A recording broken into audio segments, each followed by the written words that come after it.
manohy mitondra fanazavana momba ny manifesto izay fifanomezatoky eo amin'ny kandida larina fahadimam-boapolo sy ny vahoaka andriamatoa Marc Ravalomanana mandritra ny fampiasa-kevitra tanterany amin'ny tapany avaratra andrefa nosiny. Anisan'ny nasiany tsindrom-peo ny momba ny lalana namboarina tamin'ny faritra avaratra nosiny nandritra ny fandalovany tao Ambanja. Atao hoe manifesto dia fifanekena famezatoky ny filoha Marc Ravalomanana numéro 25 amin'ny vahoaka malagasy. Metoky anareo ary aho fa ny zavatra teneniko ato anatin'ity misy folo izy toy tanterahako avokoa miaraka aminareo. Dia ny fomba nandrafetana azy dia zao: nandalo taty aho dia nandeha nakany be manevika moa le toerana, le ratsy lalana be iny le mandeha zay taty aho tadity tamin'ny herintaona angambany izy iny.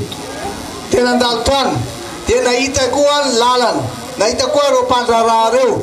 Zay no mahatonga le resaka voalohany ary ny zavatra atao voalohany indrindra maika eto Ambanja aloha dia zao hoe amerina indray ny fandriam-pahalemana, amerina ny rafi-pitsabona amin'ny ambaratonga rehetra iantohana amin'ny fahasalaman'ny vahoaka malagasy sakanavaka mihitsy eto Madagasikara. Tsy maintsy amboaritsika fahasalamana,